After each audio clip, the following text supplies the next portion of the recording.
ரஷ்யாவினுடைய ஆயில் வாங்குறதுனால தான் இந்தியாவுக்கு எதிராக டேரிஃபை விதிக்கிறோம் அப்படின்னு சொல்லி அமெரிக்கா சொன்னாங்க. அதனால தான் 50% டேரிஃப் அப்படிங்கிறது இந்தியாவுக்கு கொடுக்கப்பட்டிருக்கிறது என்பதும் குறிப்பிடத்தக்கது. 25% டேரிஃப், 25% செகண்டரி சாங்ஷன் அப்படின்னு சொல்லக்கூடிய ஒரு டேரிஃப். இப்படி இந்த 50% டேரிஃப்ல இருந்து இந்தியா எஸ்கேப் ஆகணும்னா 2 ஆப்ஷன் தரோம். ஒரு ரெட் சிப், ஒரு ப்ளூ சிப் மாதிரி. ஒன்று, ரஷ்யாவினுடைய நட்பை இழந்து விடு, ரஷ்யாட்டிருந்து ஆயில் வாங்காத.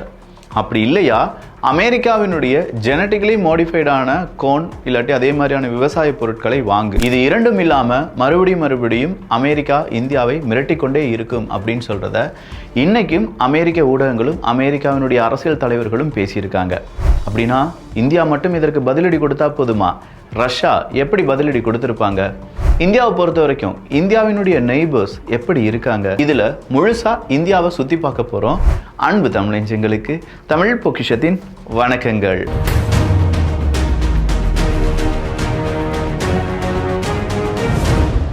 நம்ம அண்டை நாடான நேபாளத்தில் மக்கள் புரட்சி வெற்றி அடைந்ததற்கான காரணம் அவங்களுடைய கான்ஃபிடென்ஸ் தான். இதே கான்ஃபிடென்ஸ் நம்ம லைஃப்பில் எப்போவுமே முக்கியம். ஆனால் என்ன, ஆஃபீஸில் நான் இங்கிலீஷ் பேசும்போது மட்டும் கொஞ்சம் கான்ஃபிடென்ட் இல்லாமல் இருக்கேன்ப்பா அப்படின்னு நீங்கள் நினச்சிங்கன்னா இந்த வீடியோ உங்களுக்கானது தான். My English bad, in my office English important, how improving. நீங்க சொன்ன சென்டென்ஸ்ல மிஸ்டேக் இருக்கு, அது இப்படி கரெக்டா சொல்லுங்க. My English is not good and it's very important in my office, how can I improve it? இது புரிஞ்சுதா? இன்ஸ்டண்டா எனக்கு கரெக்ஷனையும் கொடுத்து சொல்லி கொடுத்துருச்சு. பார்த்தீங்களா, இங்கே தான் சொல்யூஷன் அப்படிங்கிறது இருக்குது. தினமும் 15 நிமிஷம் இந்த ஏஐ கூட பேசி ப்ராக்டிஸ் பண்ணாலே நம்முடைய இங்கிலீஷை சூப்பராக மேம்படுத்த முடியும். ஒரு மொழியை அதிகமாக பேசி ப்ராக்டிஸ் பண்ணால் மட்டும்தான் கான்ஃபிடென்ட்டும் ஃப்ளூயன்சி அப்படிங்கிறதும் இன்க்ரீஸ் ஆகும். இதுக்காகவே இதில் 1000க்கும் அதிகமான ஸ்பீக்கிங் ஆக்டிவிட்டிஸ் அப்படிங்கிறது இருக்குது. ஸ்மார்ட்டாக இன்ட்ராக்டிவாக இந்த ஸ்பீக்கிங் ஆக்டிவிட்டிஸ் எல்லாமே இவங்க டிசைன் பண்ணியிருக்கிறதுனால ரொம்ப சுலபமாக நம்மளால் ஆங்கிலத்தை மேம்படுத்துறதுக்கான வாய்ப்புகள் ஏற்படும். அது மட்டும் இல்லாமல் இமெயிலாக இருக்கட்டும், மெசேஜாக இருக்கட்டும், இப்படி டைம் கன்சியூம் பண்ணக்கூடிய ஜாப் எல்லாத்தையுமே ஈஸியாக செய்கிறதுக்கான ப்ரொவிஷனும் கொடுத்துருக்காங்க. இதுதான் சூப்பர்னோவா ஏஐ, உங்கள் பேக்கெட்லேயே இருக்கக்கூடிய இங்கிலீஷ் லேர்னிங் பார்ட்னர். இப்போவே டிஸ்கிரிப்ஷனில் இருக்கக்கூடிய லிங்கை கிளிக் பண்ணி 75% டிஸ்கவுண்டுடன் சூப்பர்னோவா ஏஐயில் ஜாயின் பண்ணிக்கோங்க. உங்களுடைய கரியரை அடுத்த கட்டத்துக்கு கொண்டு போங்க, உங்க கான்ஃபிடென்ட்டை பூஸ்ட் பண்ணுங்க. அமெரிக்காவினுடைய கொமர்ஸ் செக்ரட்டரி, அவருடைய பெயர் ஹாவர்ட் லுட்னிக் அப்படிங்கிறது தான். இந்த ஹாவர்ட் லுட்னிக் அவர்கள் என்ன தெரியுமா சொல்றாங்க? இந்தியாவை பொறுத்த வரைக்கும் இந்தியா அமெரிக்கா உறவை இந்தியா எப்படி பார்க்குறாங்கன்னா ஒரு ஒன் வே ப்ரோக்ராமாக பார்க்குறாங்க. எங்ககிட்ட எல்லா விதமான பொருட்களையும் எக்ஸ்போர்ட் பண்ணிட்டு அமெரிக்காவினுடைய பொருட்கள் எதையுமே இம்போர்ட் பண்ணாமல் இருக்காங்க. இப்படி இருந்தால் எங்களுக்கு எப்படி லாபம் கிடைக்கும்?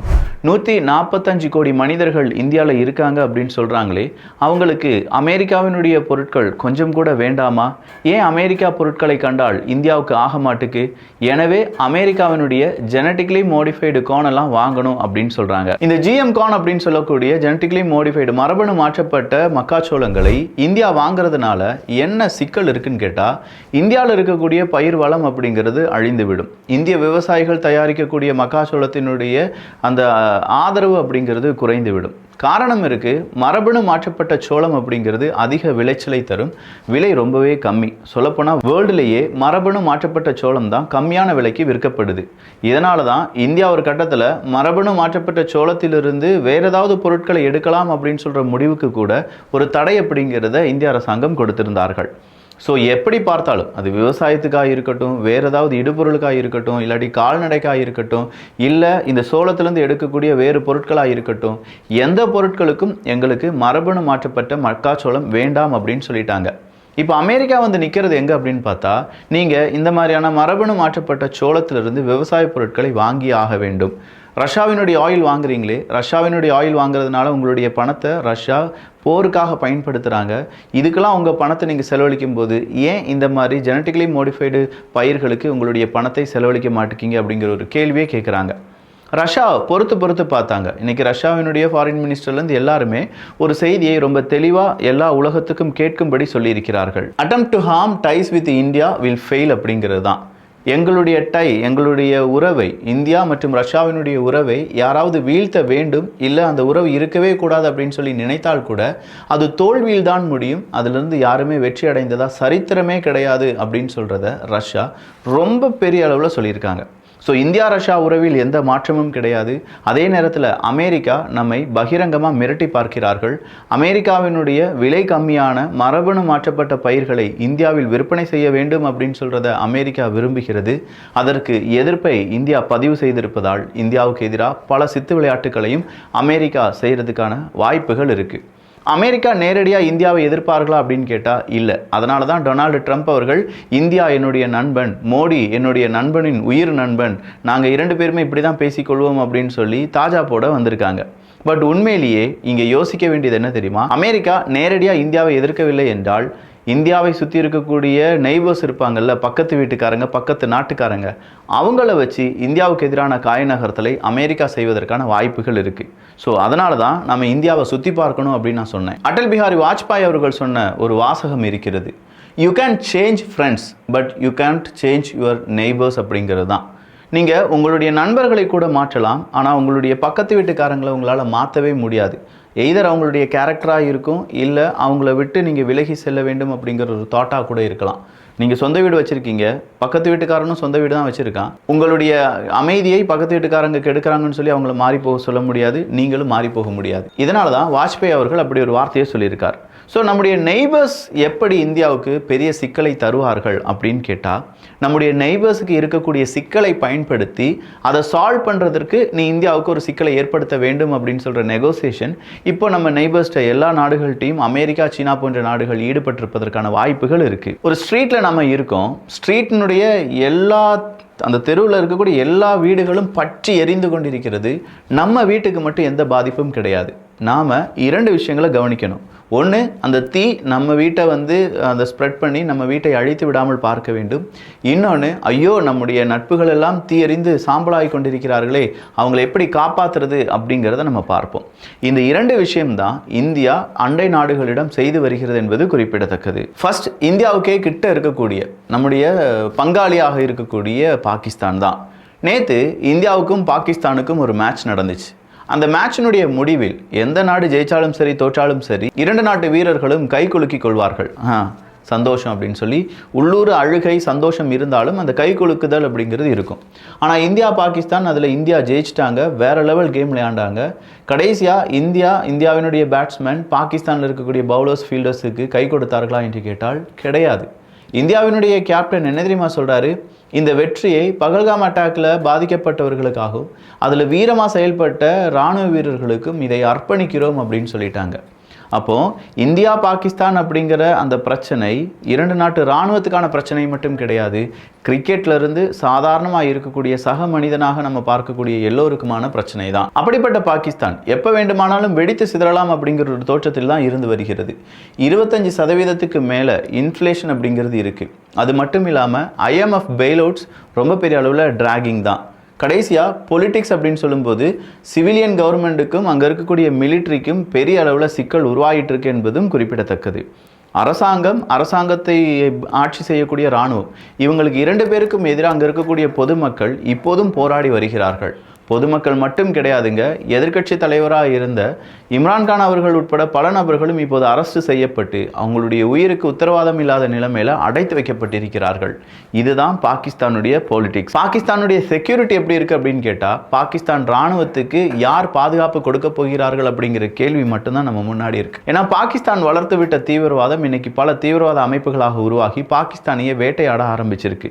இப்படி பாகிஸ்தானில் ஏதாவது ஒரு சிக்கல் வந்தால் உடனடியாக அங்கே எந்த இடத்துல பதட்டம் வரும் அப்படின்னு கேட்டால் நம்முடைய தலைப்பகுதிக்கு பதட்டம் வரும். Every time Islamabad sneezes Kashmir catches a cold அப்படிங்கிற ஒரு வார்த்தையை இந்தியா எப்போதுமே பயன்படுத்துவாங்க. ஸோ பாகிஸ்தானில் என்ன நடந்தாலும் அதற்கு எதிர்வினையாக ஜம்மு அண்ட் காஷ்மீரில் பாகிஸ்தான் பெரிய ஒரு பதட்டத்தை உருவாக்குவார்கள் என்பது தான் இதனுடைய அர்த்தம். அப்படிப்பட்ட பாகிஸ்தானை அமெரிக்கா கையகப்படுத்தி இல்லை சீனா கையகப்படுத்தி அவங்களுடைய காய் நகர்த்தலுக்கு ஆதரவாக இந்தியாவை வளைக்க வைப்பதற்கான முயற்சிகளில் ஈடுபடுவார்கள். அப்போ இதையும் இந்தியா சமாளிக்க வேண்டும். அடுத்ததாக இருக்கக்கூடிய நாடு நேபாள் தான். நேபாளத்துக்கும் இந்தியாவுக்கும் ஓப்பன் பார்டர்ஸ்.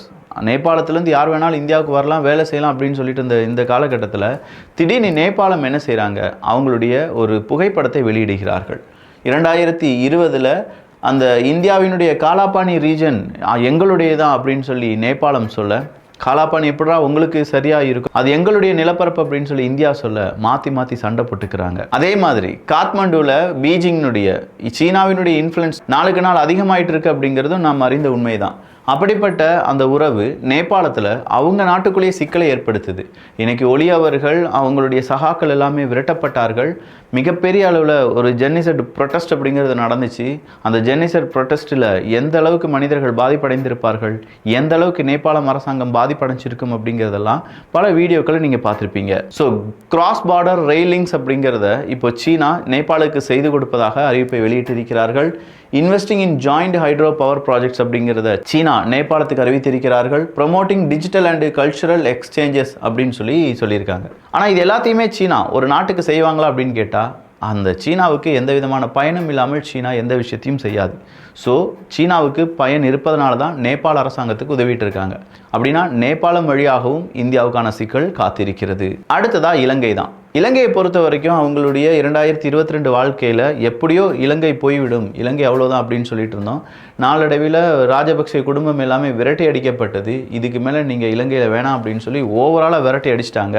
இப்போ அதன் பிறகு நிறைய ஜனாதிபதிகள் மாறினாலும் ஸ்ரீலங்காவில் ஏற்பட்டிருக்கக்கூடிய அரசியல் பிரச்சனைகள் காரணமாக இலங்கையை போதுமான அளவுக்கு நம்மளால் பாதுகாக்க முடியாது. சொல்லப்போனால் இலங்கையிலிருந்து வரக்கூடிய பல ஊடக செய்திகளும் இலங்கை அடுத்த கட்ட வளர்ச்சியை நோக்கி செல்கிறது அப்படின்னு சொல்கிறாங்களே தவிர இந்தியா எந்த அளவுக்கு இலங்கைக்கு நட்பு நாடு அப்படிங்கிறத இனிமேல் இலங்கை தான் சொல்லி ஆக வேண்டும். பாரோவிங்காக இருக்கட்டும், அவங்களுடைய டாக்ஸ் கட்ஸாக இருக்கட்டும், கரப்ஷனாக இருக்கட்டும், இது எல்லாம் தான் இலங்கையினுடைய இப்போதைய நிலைமைக்கு காரணம்.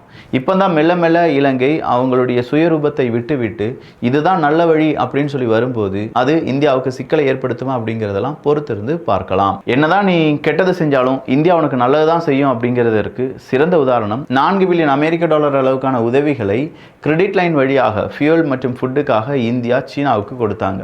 அடுத்ததா shipment of rice, milk powder and medicines. இங்கே சீனி முதல் பல விஷயங்களும் கொடுக்கப்பட்டதாக செய்திகள் வெளியாகி இருக்கிறது. இலங்கைக்கு நம்ம கொடுத்துருக்கோம். அதே மாதிரி diplomatic backing at IMF for டெப்ட் ரீஸ்ட்ரக்சரிங். டெப்ட் ரீஸ்ட்ரக்சர் பண்ணுங்க அப்படின்னு சொல்லி இலங்கை கேட்டதற்கு அதற்கும் ஆதரவு கொடுத்த நாடு இந்தியா தான். அடுத்ததா பங்களாதேஷ். பங்களாதேஷை பொறுத்த வரைக்கும் இப்போ அங்கே நடக்கக்கூடிய அரசியல் என்ன அப்படிங்கிறத யாராலையுமே புரிஞ்சுக்கிட முடியல. ஆனால் பங்களாதேஷ் ஒரு கட்டத்தில் இந்தியா எனக்கு வேணான்னு சொன்னாங்க. இன்னைக்கு வேற வழியே இல்லாமல் பங்களாதேஷ் மறுபடியும் இந்தியா பக்கம் வந்து கரை ஒதுங்கி இருக்கிறார்கள். Security cooperation against anti India militant groups, trade that now tops 18 billion annually, joint infrastructure project boosting connectivity in the northeast. இது எல்லாம் தான் இப்போ நமக்கு பங்களாதேஷ்லேருந்து கிடைச்சிருக்கக்கூடிய தகவல். ஸோ பங்களாதேஷும் இந்தியாவினுடைய நட்புக்கு ஒரு உரித்தான நாடு தான். அது இன்னும் தொடர வேண்டும் அப்படின்னு சொல்லி நாமும் பிரார்த்தனை செய்து கொள்வோம். அடுத்தது சொல்லவே வேண்டாம், மியான்மரில் ராணுவ ஆட்சி தான் நடந்துட்டு இருக்கு. இந்த ராணுவ ஆட்சியை விட்டு எப்படியாவது மியான்மர் வெளியேற வேண்டும் அப்படின்னு மியான்மரினுடைய அடுத்த கட்ட நகர்வாக பல நாடுகளை ஒன்றிணைக்க வேண்டிய வேளையில் மியான்மர் அரசாங்கம் ஈடுபட்டிருப்பதாகவும் செய்திகள் வெளியாகி இருக்கிறது. அடுத்ததாக இருக்கக்கூடிய பக்கத்து வீட்டுக்காரங்க யார் அப்படின்னு பார்த்தீங்கன்னா மாலத்தீவு தான். மாலத்தீவை பொறுத்த வரைக்கும் இந்தியாவினுடைய கால் பகுதி இது மாலத்தீவினுடைய கப்பற்படையிலோ இல்லாட்டி அங்கே இருக்கக்கூடிய கடல்லையோ படக்கூடாது அப்படின்னு சொன்னாங்க. இந்தியா அவுட் அப்படிங்கிற ஒரு ஸ்லோகன் தான் மாலத்தீவில் மிகப்பெரிய ஒரு ஓட்டு சக்தியாக மாறியது. என்னைக்கு மாலத்தீவு இந்தியா அவுட் அப்படின்னு சொன்னாங்களோ இன்னைக்கு அதே மாலத்தீவினுடைய அரசாங்கம் சொல்றாங்க இந்தியாவை விட்டு எங்களால் எங்கேயும் போக முடியாது, இந்தியா மாதிரியான ஒரு நட்பு நாடு கிடைக்கிறதுக்கு ரொம்பவே கஷ்டம் அப்படின்னு சொல்லியிருக்காங்க. ஸோ ஓவராலாக இங்கே இருக்கக்கூடிய எல்லா என்விரான்மெண்ட்டையும் நெய்பர்ஸையும் பார்க்கும்போது இவங்கெல்லாம் இப்படி இருக்காங்களே, நாம் மட்டும் நல்லா இருக்குமே, இதே மாதிரி இருந்துடலாம் அப்படின்னு சொல்லி இந்தியர்கள் நினைக்கல. நம்ம மாதிரி மற்றவங்களையும் காப்பாற்றலாம் அப்படின்னு சொல்லி இந்தியர்கள் நினைக்கிறாங்க. பார்க்கலாம் என்ன நடக்குது அப்படின்னு சொல்லி. நான் முதலே சொன்ன மாதிரி சூப்பர்னோவா ஏஐயில் ஜாயின் பண்ணுறதுக்கான லிங்க் கீழே டிஸ்கிரிப்ஷனில் இருக்குது. 75% டிஸ்கவுண்ட் உங்களுக்கு கிடைக்க வாய்ப்புகளும் இருக்குது. தேவையானவர் பயன்படுத்திக்கோங்க. நல்லதை பகிர்ந்து நல்ல சமுதாயத்தை உருவாக்குவோம். நன்றி, வணக்கம்.